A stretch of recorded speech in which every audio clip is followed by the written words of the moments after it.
ਸਤਿ ਸ਼੍ਰੀ ਅਕਾਲ ਜੀ। ਇਸ ਖਾਸ ਵਿਸ਼ਲੇਸ਼ਣ ਵਿੱਚ ਤੁਹਾਡਾ ਬਹੁਤ-ਬਹੁਤ ਸਵਾਗਤ ਹੈ। ਆਓ ਸਿੱਧਾ ਅੱਜ ਦੇ ਵਿਸ਼ੇ ਵੱਲ ਚਲੀਏ। ਜ਼ਰਾ ਸੋਚ ਕੇ ਦੇਖੋ, ਕੈਲੰਡਰ ਦੀ ਸਿਰਫ ਇੱਕ ਤਾਰੀਖ 10 ਮਈ ਆਪਣੇ ਅੰਦਰ ਸਿੱਖ ਅਤੇ ਪੰਜਾਬ ਦੇ ਇਤਿਹਾਸ ਦੀਆਂ ਪੂਰੀਆਂ ਸਦੀਆਂ ਨੂੰ ਕਿਵੇਂ ਸਮੇਟ ਸਕਦੀ ਹੈ ਨਾ ਕਮਾਲ ਦੀ ਗੱਲ। ਅਸੀਂ ਇੱਥੇ ਕੋਈ ਕਿਤਾਬ ਨਹੀਂ ਪੜ੍ਹਨ ਵਾਲੇ, ਸਗੋਂ ਇਸ ਇੱਕੋ ਤਾਰੀਖ ਦੇ ਜ਼ਰੀਏ ਪੂਰੇ ਖੇਤਰ ਦੀ ਇਤਿਹਾਸਿਕ ਤਬਦੀਲੀ ਨੂੰ ਮਹਿਸੂਸ ਕਰਨ ਜਾ ਰਹੇ ਹਾਂ। ਇੱਕੋ ਤਾਰੀਖ ਪਰ ਵੱਖੋ-ਵੱਖਰੀਆਂ ਸਦੀਆਂ। ਇਸਨੇ ਇਤਿਹਾਸ ਦਾ ਪਹੀਆ ਕਿਵੇਂ ਘੁਮਾਇਆ, ਇਹ ਦੇਖਣਾ ਬਹੁਤ ਹੀ ਦਿਲਚਸਪ ਹੋਵੇਗਾ।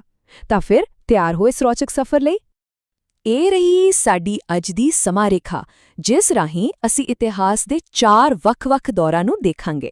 ਪਹਿਲਾਂ 1685 ਦੀ ਕੂਟਨੀਤੀ, ਫਿਰ 1830 ਵਾਲੇ ਦਹਾਕੇ ਵਿੱਚ ਸਿੱਖ ਰਾਜ ਦਾ ਵਿਸਤਾਰ ਤੇ ਟਕਰਾਓ, ਉਸ ਤੋਂ ਬਾਅਦ 1920 ਦਾ ਬਸਤੀਵਾਦ ਵਿਰੋਧੀ ਸੰਘਰਸ਼ ਅਤੇ ਅਖੀਰ ਵਿੱਚ 1980 ਵਾਲੇ ਦਹਾਕੇ ਦੀਆਂ ਆਧੁਨਿਕ ਸਿਆਸੀ ਤਬਦੀਲੀਆਂ।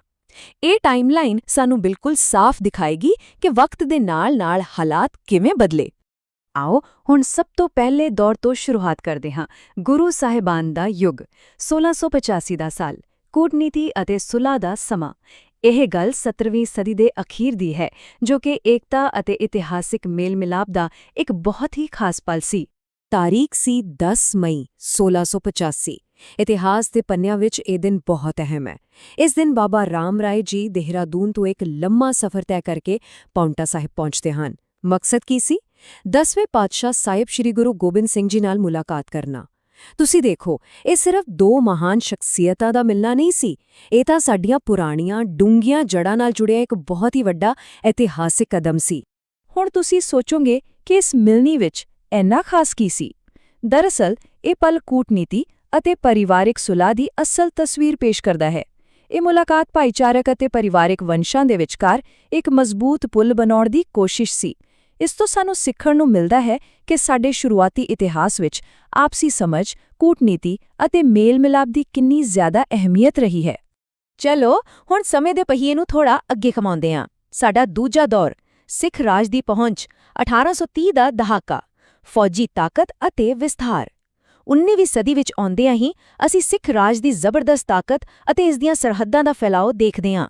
ਹੁਣ ਜ਼ਰਾ ਇੱਥੇ ਧਿਆਨ ਦਿਓ, 1834 ਅਤੇ 1835 ਦੇ ਵਿਚਕਾਰ ਕਿੰਨਾ ਵੱਡਾ ਫਰਕ ਦੇਖਣ ਨੂੰ ਮਿਲਦਾ ਹੈ। ਖੰਬੇ ਪਾਸੇ 1834 ਦੀ ਗੱਲ ਕਰੀਏ ਤਾਂ ਮਹਾਰਾਜਾ ਰਣਜੀਤ ਸਿੰਘ ਦੇ ਪੋਤਰੇ ਕੰਵਰ ਨੌਨਿਹਾਲ ਸਿੰਘ ਪਿਸ਼ਾਵਰ ਦੇ ਸ਼ਾਹੀ ਬਾਗ ਵਿੱਚ ਇੱਕ ਸ਼ਾਨਦਾਰ ਸ਼ਾਹੀ ਦਰਬਾਰ ਲਗਾਉਂਦੇ ਹਨ, ਆਪਣੀ ਫੌਜੀ ਜਿੱਤ ਦਾ ਜਸ਼ਨ ਮਨਾਉਣ ਅਤੇ ਸਿੱਖ ਰਾਜ ਦੀ ਪਕੜ ਮਜ਼ਬੂਤ ਕਰਨ ਲਈ। ਪਰ ਠੀਕ 1 ਸਾਲ ਬਾਅਦ 10 ਮਈ 1835 ਨੂੰ ਤਸਵੀਰ ਬਿਲਕੁਲ ਬਦਲ ਜਾਂਦੀ ਹੈ। ਅਫਗਾਨਿਸਤਾਨ ਦੇ ਦੋਸਤ ਮੁਹੰਮਦ ਖਾਨ ਵੱਲੋਂ ਸਿੱਧੀਆਂ ਧਮਕੀਆਂ ਮਿਲਣੀਆਂ ਸ਼ੁਰੂ ਹੋ ਗਈਆਂ। ਉਸਨੇ ਮੰਗ ਕੀਤੀ ਕਿ ਪਿਸ਼ਾਵਰ ਉਸਨੂੰ ਵਾਪਸ ਕੀਤਾ ਜਾਵੇ, ਨਹੀਂ ਤਾਂ ਜੰਗ ਲਈ ਤਿਆਰ ਰਹੋ। ਇਹ ਸਾਨੂੰ ਬਿਲਕੁਲ ਸਾਫ਼ ਦਿਖਾਉਂਦਾ ਹੈ ਕਿ ਜਦੋਂ ਕੋਈ ਸਾਮਰਾਜ ਵੱਡਾ ਹੁੰਦਾ ਹੈ ਤਾਂ ਪੂਰ ਰਾਜਨੀਤਿਕ ਟਕਰਾਅ ਹੋਣਾ ਤਾਂ ਲਾਜ਼ਮੀ ਹੈ। ਤਾਂ ਫਿਰ ਇਸ ਵੱਡੀ ਚੁਣੌਤੀ ਦਾ ਜਵਾਬ ਕੀ ਮਿਲਿਆ ਹੋਵੇਗਾ? ਮਹਾਰਾਜਾ ਰਣਜੀਤ ਸਿੰਘ ਜੀ ਨੇ ਬਿਨਾਂ ਕੋਈ ਦੇਰ ਕੀਤਿਆਂ ਆਪਣੇ ਸਭ ਤੋਂ ਮਹਾਨ ਅਤੇ ਨਿਡਰ ਜਰਨੈਲ ਸਰਦਾਰ ਹਰੀ ਸਿੰਘ ਨਲੂਆ ਨੂੰ ਮੈਦਾਨ ਵਿੱਚ ਉਤਾਰ ਦਿੱਤਾ। ਅਤੇ ਤੁਹਾਨੂੰ ਪਤਾ ਹੈ, ਇਤਿਹਾਸਿਕ ਸੋਮੇ ਕੀ ਦੱਸਦੇ ਹਨ? ਖਾਲਸਾ ਫੌਜ, ਖਾਸ ਕਰਕੇ ਸਰਦਾਰ ਨਲੂਆ ਦਾ ਖੌਫ ਇੰਨਾ ਜ਼ਿਆਦਾ ਸੀ ਕਿ ਜੰਗ ਲੜਨ ਦੀ ਨੌਬਤ ਹੀ ਨਹੀਂ ਆਈ।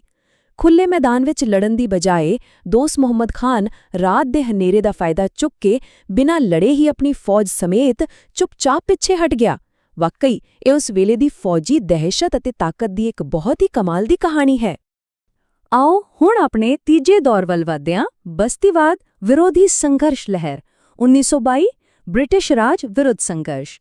ਜਦੋਂ ਅਸੀਂ ਸਮੇਂ ਵਿੱਚ ਅੱਗੇ ਵਧਦੇ ਹੋਏ 1922 ਵਿੱਚ ਪਹੁੰਚਦੇ ਹਾਂ ਤਾਂ ਸੱਤਾ ਦੇ ਖੇਡ ਪੂਰੀ ਤਰ੍ਹਾਂ ਬਦਲ ਚੁੱਕੀ ਸੀ। ਜੋ ਪੰਜਾਬ ਕਦੇ ਇੱਕ ਵਿਸ਼ਾਲ ਆਜ਼ਾਦ ਸਾਮਰਾਜ ਸੀ, ਉਹ ਹੁਣ ਅੰਗਰੇਜ਼ੀ ਬਸਤੀਵਾਦੀ ਹਕੂਮਤ ਦੇ ਅਧੀਨ ਸੀ ਔਰ ਇਸ ਦੇ ਵਿਰੋਧ ਵਿੱਚ ਇੱਕ ਗੁਪਤ ਹਥਿਆਰਬੰਦ ਸੰਘਰਸ਼ ਜਨਮ ਲੈ ਚੁੱਕਾ ਸੀ। ਤਾਂ ਫਿਰ 10 ਮਈ 1922 ਨੂੰ ਕੀ ਵਾਪਰਿਆ? ਜੇਕਰ ਬੱਬਰ ਅਕਾਲੀ ਲਹਿਰ ਦੇ ਸੂਰਵੀਰਾਂ ਦੀ ਗੱਲ ਕਰੀਏ, ਜਿਨ੍ਹਾਂ ਦਾ ਸਿੱਧਾ ਨਿਸ਼ਾਨਾ ਬ੍ਰਿਟਿਸ਼ ਰਾਜ ਨੂੰ ਉਖਾੜਨਾ ਸੀ, ਤਾਂ ਇਹ ਦਿਨ ਬਹੁਤ ਅਹਿਮ ਸੀ। ਸਰਦਾਰ ਸੁੰਦਰ ਸਿੰਘ ਮਖਸੂਸਪੁਰੀ ਅਤੇ ਸਰਦਾਰ ਅਰਜਨ ਸਿੰਘ ਸੁੰਡ ਵਰਗੇ ਵੱਡੇ ਆਗੂਆਂ ਨੂੰ ਇਸੇ ਦਿਨ ਗ੍ਰਿਫਤਾਰ ਕਰ ਲਿਆ ਗਿਆ ਸੀ। ਪਰ ਕਹਾਣੀ ਵਿੱਚ ਇੱਕ ਹੋਰ ਮੋੜ ਵੀ ਹੈ। ਠੀਕ ਇਸੇ ਦਿਨ ਇੱਕ ਹੋਰ ਪ੍ਰਮੁੱਖ ਆਗੂ ਕਿਸ਼ਨ ਸਿੰਘ ਗੜਗੱਜ ਅੰਗਰੇਜ਼ੀ ਪੁਲਿਸ ਨੂੰ ਚਕਮਾ ਦੇ ਕੇ ਫਰਾਰ ਹੋਣ ਵਿੱਚ ਕਾਮਯਾਬ ਹੋ ਗਏ। ਜ਼ਰਾ ਸੋਚੋ, ਸੰਘਰਸ਼ ਦੇ ਉਸ ਔਖੇ ਦੌਰ ਵਿੱਚ ਸਿਰਫ ਇੱਕੋ ਦਿਨ ਦੇ ਅੰਦਰ-ਅੰਦਰ ਵੱਖ-ਵੱਖ ਆਗੂਆਂ ਦੀਆਂ ਕਿਸਮਤਾਂ ਕਿਵੇਂ ਬਦਲ ਰਹੀਆਂ ਸਨ। ਹੁਣ ਅਸੀਂ ਪਹੁੰਚ ਗਏ ਹਾਂ ਆਪਣੇ ਚੌਥੇ ਅਤੇ ਆਖਰੀ ਇਤਿਹਾਸਿਕ ਪੜਾਵ ਤੇ।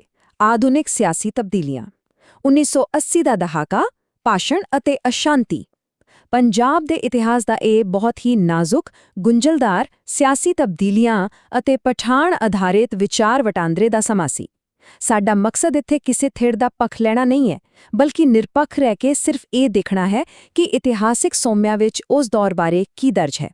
10 ਮਈ 1981 ਇਸ ਦਿਨ ਸ਼੍ਰੋਮਣੀ ਅਕਾਲੀ ਦਲ ਵੱਲੋਂ ਇੱਕ ਬਹੁਤ ਹੀ ਅਹਿਮ ਮਤਾ ਪਾਸ ਕੀਤਾ ਗਿਆ। ਸਿੱਖ ਇੱਕ ਵੱਖਰੀ ਕੌਮ ਹਨ। ਇਸ ਮਤੇ ਨੇ ਰਸਮੀ ਤੌਰ ਤੇ ਇਹ ਐਲਾਨ ਕੀਤਾ ਕਿ ਸਿੱਖਾਂ ਦੀ ਇੱਕ ਵੱਖਰੀ ਪਹਿਚਾਣ ਹੈ, ਜਿਸ ਨੂੰ ਅਸੀਂ ਸਿੱਖ ਇੱਕ ਕੌਮ ਸਿਧਾਂਤ ਵਜੋਂ ਵੀ ਜਾਣਦੇ ਹਾਂ। ਇਹ ਸਾਨੂੰ ਉਸ ਵੇਲੇ ਦੇ ਸਿਆਸੀ ਮਾਹੌਲ ਬਾਰੇ ਬਹੁਤ ਕੁਝ ਦੱਸਦਾ ਹੈ। ਇਹ ਸਾਫ਼ ਕਰਦਾ ਹੈ ਕਿ ਕਿਵੇਂ ਪਹਿਚਾਣ ਦਾ ਮੁੱਦਾ ਉਸ ਦੌਰ ਦੀ ਸਿਆਸਤ ਦਾ ਕੇਂਦਰ ਬਣ ਰਿਹਾ ਸੀ, ਜਿਸ ਦਾ ਆਉਣ ਵਾਲੇ ਸਮੇਂ ਤੇ ਬਹੁਤ ਡੂੰਘਾ ਅਸਰ ਪੈਣਾ ਸੀ। ਅਤੇ ਫਿਰ ਉਸੇ ਦਹਾਕੇ ਵਿੱਚ ਹੀ 10 ਮਈ 1997 ਨੂੰ ਘਟਨਾਵਾਂ ਦਾ ਇੱਕ ਹੋਰ ਸਿਲਸਿਲਾ ਦੇਖਣ ਨੂੰ ਮਿਲਿਆ। ਇਹ ਉਹ ਸਮਾਂ ਸੀ ਜਦੋਂ ਪੰਜਾਬ ਬਹੁਤ ਹੀ ਗੰਭੀਰ ਸਿਵਲ ਅਸ਼ਾਂਤੀ ਦਾ ਸਾਹਮਣਾ ਕਰ ਰਿਹਾ ਸੀ। ਨਤੀਜਾ ਕੀ ਹੋਇਆ? ਕੇਂਦਰ ਸਰਕਾਰ ਨੇ ਸੁਰਜੀਤ ਸਿੰਘ ਬਰਨਾਲਾ ਦੀ ਅਗਵਾਈ ਵਾਲੀ ਚੁਣੀ ਹੋਈ ਅਕਾਲੀ ਦਲ ਸਰਕਾਰ ਨੂੰ ਬਰਖਾਸਤ ਕਰ ਦਿੱਤਾ। ਇੱਕ ਪਾਸੇ ਸਰਕਾਰ ਟੁੱਟੀ ਅਤੇ ਦੂਜੇ ਪਾਸੇ ਪੰਜਾਬ ਵਿੱਚ ਰਾਸ਼ਟਰਪਤੀ ਰਾਜ ਲਾਗੂ ਕਰ ਦਿੱਤਾ ਗਿਆ। ਇਹ ਕਦਮ ਦਰ ਕਦਮ ਘਟਨਾਕ੍ਰਮ ਸਾਨੂੰ ਉਸ ਦਿਨ ਦੇ ਸਿਆਸੀ ਸੰਕਟ ਦੀ ਪੂਰੀ ਗੰਭੀਰਤਾ ਨੂੰ ਬਹੁਤ ਸਪਸ਼ਟ ਰੂਪ ਵਿੱਚ ਬਿਆਨ ਕਰਦਾ ਹੈ, ਜੋ ਅਖੀਰ ਵਿੱਚ ਸਾਨੂੰ ਇੱਕ ਬਹੁਤ ਹੀ ਡੂੰਘੇ ਸਵਾਲ ਤੇ ਲਿਆ ਕੇ ਖੜਾ ਕਰ ਦਿੰਦਾ ਹੈ ਕਿ ਕੈਲੰਡਰ ਦਾ ਸਿਰਫ ਇੱਕ ਦਿਨ 10 ਮਈ ਸੱਚਮੁੱਚ ਸਦੀਆਂ ਦੇ ਬਦਲਾਅ ਦੀ ਕਹਾਣੀ ਸੁਣਾ ਸਕਦਾ ਹੈ। ਬਿਲਕੁਲ ਸੁਣਾ ਸਕਦਾ ਹੈ। ਅਸੀਂ ਖੁਦ ਦੇਖਿਆ ਕਿ ਕਿਵੇਂ 1685 ਦੀ ਸ਼ਾਂਤੀਪੂਰਨ ਕੂਟਨੀਤੀ ਤੋਂ ਸ਼ੁਰੂ ਹੋ ਕੇ 1835 ਦੇ ਫੌਜੀ ਟਕਰਾਅ, 1922 ਦੇ ਬਸਤੀਵਾਦ ਵਿਰੋਧੀ ਸੰਘਰਸ਼ ਅਤੇ 1980 ਦੇ ਦਹਾਕੇ ਦੇ ਸਿਆਸੀ ਸੰਕਟਾਂ ਤੱਕ ਇਹ ਤਾਰੀਖ ਵਾਰ-ਵਾਰ ਇਤਿਹਾਸ ਦੇ ਕੇਂਦਰ ਵਿੱਚ ਆਉਂਦੀ ਰਹੀ ਹੈ। ਇਹ ਸਿਰਫ ਇੱਕ ਤਾਰੀਖ ਨਹੀਂ, ਸਗੋਂ ਸੱਤਾਂ ਦੇ ਬਦਲਦੇ ਰੂਪਾਂ ਅਤੇ ਲੋਕਾਂ ਦੇ ਸੰਘਰਸ਼ਾਂ ਨੂੰ ਸਮਝਣ ਦਾ ਇੱਕ ਸ਼ੀਸ਼ਾ ਹੈ। ਅੱਜ ਲਈ ਬਸ ਇੰਨਾ ਹੀ। ਜ਼ਰਾ ਸੋਚੋ, ਇਤਿਹਾਸ ਦੇ ਇਸ ਘੁੰਮਦੇ ਪਹੀਏ ਵਿੱਚ ਅਸੀਂ ਅੱਜ ਕਿੱਥੇ ਖੜੇ ਹਾਂ? ਇਸ ਵਿਸ਼ਲੇਸ਼ਣ ਦਾ ਹਿੱਸਾ ਬਣਨ ਲਈ ਤੁਹਾਡਾ ਬਹੁਤ-ਬਹੁਤ ਧੰਨਵਾਦ।